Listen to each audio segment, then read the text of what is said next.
Hello there. Let's have a little chat about RSE, Reproductive and Sexuality Education, because, well, there's been some conversations around it lately after you get comments like this from the leader of the opposition and his deputy saying comments like this.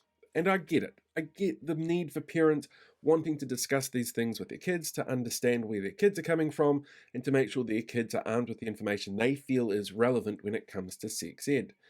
But that's not necessarily what sexuality education is about, which is what our schools teach. The curriculum that we have at the moment was set up mostly in the mid 2010s under that incredibly woke MP Judith Collins, and the research that went into it was immense. It looked at a whole range of factors, including how Te Ao Māori could be brought in to help with sexuality education, what the Pacifica community's perspectives were going to be on this, as well as more traditional issues and concerns, and a whole bunch of the positive outcomes that can come from a really well-produced RSE program. It included things like a dropping in the rates of teenage pregnancies, a dropping in the rates of STIs, and destigmatizing conversations around this kind of stuff in the schoolyard, outside the schoolyard, and with parents.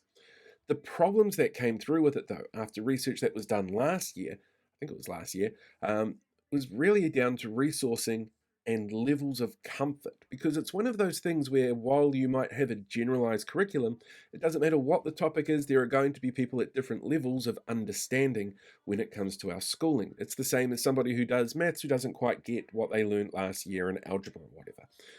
In terms of our schooling, our teachers aren't really given a huge amount of expertise on what to teach and how to teach it. And some of them will have personal boundaries that they've got issues with, and some of the parents of students and students themselves will have personal boundaries. So as you can see, it becomes this really big, tricky topic.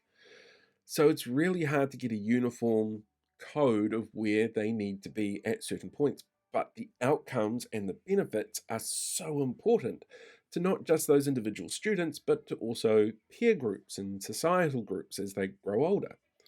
So when you have somebody like the leader of the opposition saying stuff like this, or a whole bunch of those fringe individuals out there who are pushing misinformation around what RSE is, that's when you become really entrenched in starting something that's basically cultural war bullshit, which we don't need. It's really easy to find the information on the Ministry of Education's site about what gets taught when, what they're teaching primary school kids versus secondary school kids, and it's relatively appropriate in my eyes, but my kids are also older. Also, if my kids are watching this, I apologize. I know you're probably sitting there squirming if you even got this far through the video, because it's not the sort of thing that you want to talk to your dad about. And that's part of the problem with telling kids that this is the sort of thing that should only be taught at home. It's not necessarily something that parents are comfortable with, or that they're fully informed on, or that they've got all of the expertise on. And that does cause problems in the long run. RSE is a really important field in terms of keeping people safe and keeping people informed, but it should never be conflated with straight up teaching kids about sex. That's not what it is.